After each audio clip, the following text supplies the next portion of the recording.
It's when they know a team is doing that, but that's the only way you hang on to your seats. I just can't get past the whole Memphis example. Right. I mean, they were 22-60, Cap. Right. And the whole rhetoric in Memphis, I'm sure, I'm not plugged into Memphis talk radio or TV, but I'm sure it was like, lose. Oh, we won? Oh, darn. They were the second worst team in the league, and they dropped out of the top 3 because of a ping pong ball. Okay, when you roll the dice, it's like trying to make your house payment by going to the casino. Which also can't happen again after this year. I think next year they're going to the top 3. Well, I guess it could happen, but at least the odds stay the same now. I think next year they go to the top 3 teams all have the same number of chances for that first pick. Yeah, but if there's any good news here, it's if you take somebody at 7 and if he doesn't help you right away, you're probably going to pick 7th again next year. And maybe that's not a bad thing because they're not going to open up the bank vault until what? Not this offseason, but next offseason. Here's the other question. In the last year, they made the Jimmy Butler trade, which we all agree was probably a really good trade. They drafted Markkanen, probably a pretty good pick. They found David Nwaba on the Lakers, didn't get a deal signed. They got him here. Nice rotation piece, not a great player. It looks like they've gotten those moves right so far. So do you trust Gar and Pax to make this pick? There's a lot of cynicism surrounding that question because people here are conditioned not to. Correct. But I think that you've got to. I give them the benefit of the doubt in this case because I feel like I do. Since they hit the reset button, they have made some very smart decisions. Correct. And I think it's unusual, sort of like the White Sox. Rick Hahn got a sort of a new lease on life when they, and on his job at least, when they started over. I look at the Bulls much the same way, and they've been very intelligent since they did that. The one thing that's nagging at me a little bit, and I don't think you can really use it as a decision point because of the injury, I was hoping for more from Zach LaVine the second half of the season. Now, he's coming off that ACL. I would not give him some huge deal. I mean, he was the centerpiece of that deal, if you think about it. Getting the 7th pick was nice, too. And I was a little disappointed in what you saw from him the second half. My answer is, do you trust him to make the right pick at 7? Yeah. Do you know why? He did it last year. I mean, last year is the best evidence of, Markkanen's as promising of a number 7 pick as there's been in this decade probably? This is a good, Steph Curry went 7th, too. He was pretty good. Klay Thompson went 11th. So this is a pretty good draft, though. This is a pretty deep draft. You look at that Golden State team. Curry 7, Thompson 11, Draymond Green in the second round. They were able to build a special team. That's why I've been screaming about anti-tanking all season long. Yeah. You don't need to do it. It doesn't make players sense. That fit a system, players that buy into a system, a coach that gets the best out of those players. That's what the Bulls are trying to do. They're not trying to be Golden State. Nobody's going to be Golden State. But you look around the league and you have evidence of trusting a coach, trusting a system, and players that fit in that system. Boston, Golden State, and more. Speaking of the Celtics, Boston Celtics were winners again last night to go up 2-0 on the Cleveland Cavaliers. Cavs started strong. LeBron James, 21 first-quarter points. But I thought Cleveland guys ran out of gas. And that Celtics team, despite missing their 2 best players, boy, are they loaded. They're loaded. They are smart with the ball. It's sort of like the NBA. We were talking last night in the press room. It's sort of like the NBA example of Loyola. This is a very well-coached team. They spread the floor. They know what to do. The Cavs look beaten. The Cavs look lost if LeBron's not doing everything. The Cavs look like you expect that they stereotypically are supposed to look. It's a bad situation for Cleveland. LeBron had 42, 10 and 8, something like that yesterday? Yeah, triple-double. Or 42-10.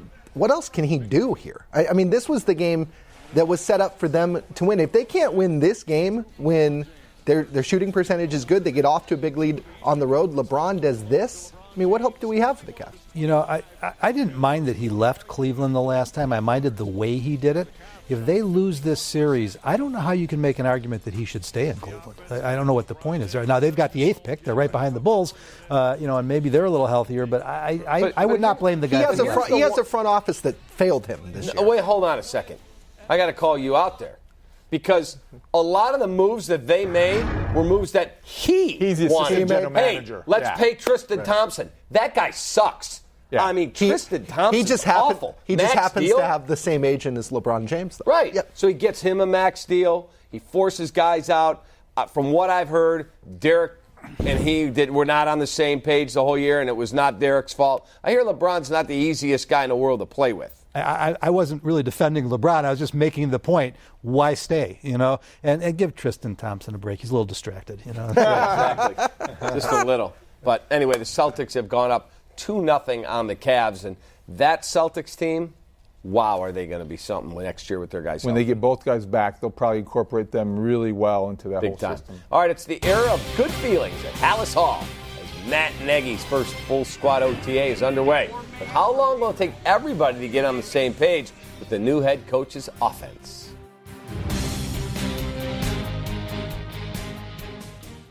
Crank up the heat and turn on STL. On NBC Sports Chicago, host David Kaplan brings his no-nonsense opinion to the table in a half hour on the topics that are trending with our teams. We got the most mismanaged basketball team in the history of the world. Which franchise made the gutsiest draft day move? I think Pax wanted to do this, and he finally got his way. Sports Talk Live, presented by the Chevy Silverado. Weeknights at 6 on NBC Sports Chicago. It's fun. It's happy. I mean, everyone out here has smiles on their face. Everyone's running around having a good time. The defense is talking trash to the offense. The offense is trying to give them comebacks. But it's fun, and that's what we wanted from this team, is to come out here and have fun, play hard, forget about mistakes. We don't care about those right now. We'll fix those later. Try to eliminate them and minimize them as much as you can. But so far, this is only day 2 of Phase 3 OTAs, but I'm really happy with where we're at. We're all learning together, and we're having fun out there, and that's the thing about us. We want to keep having fun, but we want to be willing to learn, and that's where our defense is at right now. If I was a receiver, I would love to play in this offense just because you get to do so many different things and you get so many different plays, and it just looks fun over there. It's all about fun now up at Hallis Hall. Hub, what's your takeaway? This is, I think he said, Phase 3 as they install. No, it's day 2 of Phase 3. Day 2 of Phase 3. Well, I was standing right to the left there during that conversation. What I kept thinking is that this guy is really hard not to like. I mean, there's something about Nagy, and maybe it's just the juxtaposition of Foxy. John was a good guy. I didn't dislike John Fox. He was just hard to work with, okay? This guy, not only is he a good quote, he's easy to work with, but there's something about him. He exudes a certain niceness about him. He's undefeated, too, which helps. He's undefeated. That's true. But there's a sincerity there that isn't fake. Mm-hmm. And I think that you can read a lot about people by the way they treat people. And I think since day 1, he has treated people with respect. And he's himself. It's authentic. It's not forced. It's not guarded. Here's Danny Trevathan today about his new head coach. He's a cool coach, man, and it makes you want to work harder for him. He's always giving us little details, smiling, but we know that he's a hard worker just like we are. He's up there working just like we are. So, and he's always put in the right position. He take care of us. So, on the back end where I come from, you take care of coaches like that. You go out there and make plays, and you win games for those coaches. And I like the way he came in. Came in humble, but he was hungry, man. And he came in anxious, moving around in the meetings. I like that. And that get me fired up. So I feel like we got a good leader up there, the head coach. I think the leadership thing's important because this is a guy who's called plays for, 6 games in his career. Mm-hmm. This guy who's young by head coach standards. To see that he's comfortable in his own skin and that from day 1 he's not going to try and act like somebody he's not, like a 20-year veteran. I think that's been really eye-opening with him. In terms of defensive guys liking him, I mean, they'll like him if he can score points. I mean, after what the Bears have been through the last couple of years, I don't think the Bears defense is going to be picky, as long as the offense can score, 24, 27 a game. This isn't Lovie Smith leaving and the defensive players deciding that they hated the offensive head coach. Well, the other thing that struck me today, just listening and watching, there is zero ego about this guy, and it was really interesting to hear him talking about almost as if it was Vic Fangio's defense. I mean, he's involved. He's the head coach. He knows that. That's how he got him to stay. But he's totally comfortable with this being Fangio's defense. Yeah. And it was interesting. Prince Amukamara at one point said he can get stern with you. He's not just good time Charlie up there. I mean, we're seeing a lot of this now. But he is really impressing these players, I think, with all facets of his personality and the way he wants to run this football team. Born a coach, a guy who is a natural head coach. And that leadership, look, it's easy now because there's been no crisis. No games. No games. There's been no adversity. And I think that's what we'll be revealing about Matt Nagy. But I think that everything that you see, it's a good predictor. He's relatable. and everybody likes a guy who is in a leadership role that's relatable.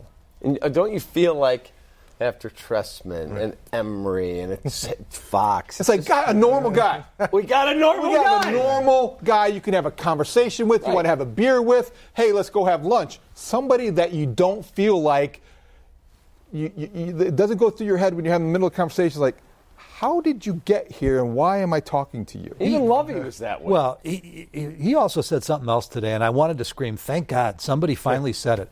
I guess I asked the question because we had heard that he had a little bit of a relationship with Trubisky even after the draft, that allegedly he called him once or twice. They would text, And so I asked him, how is Mitch different today from the kid that you got to know through the process last year? And he went out of his way to say, well, first of all, I didn't get to know him well last year, but then he said, people need to understand, Mitch has got a lot left to prove. Mitch has got a long way to go, Well, and he started to talk about some of that. And I'm thinking, thank God, That's somebody's good. finally saying this. Yes, because it's your guy, Louis Riddick, right, on ESPN had the quarterback confidence rankings. And what were the Bears? 26th, 25th? well, how about this? That's about right. Louis Riddick. That's okay. says a lot about how inexperienced Louis he is. Riddick was on with me this morning, and I ended the interview this way. I said, Louis, you're a new general manager. You can have one or two quarterbacks. Armed with all the knowledge that you've got today, you could pick Mitchell Trubisky and you could pick Deshaun Watson. And he said, I'll take Mitchell Trubisky. Really? He said Deshaun Watson's had 2 ACLs. He makes a lot of plays with his legs. I'm not convinced his lower half's going to stay healthy, and I like Mitchell Trubisky. And for all those reasons, I have no problem with his answer. But we were talking off the air. We were getting our preview magazines to bed last night, so I've been studying this stuff the last couple of days, and I kind of got stopped in my tracks. It was only 7 games, but I looked at Watson's numbers next to Trubisky's numbers last year. It's not a contest. Watson blew him out. What? Oh, no Deshaun Watson in 7 games threw 19 touchdowns and 7 picks. I mean, this kid had a big 7 games. He did. He's shown a lot Monster. more. And the Bears were Monster. last in the NFL in passing yards. Mm-hmm. Yeah, so I don't, as much as I respect Louis Riddick, I don't know that I would be with him on that. I think he is. I can't imagine many people agree with him.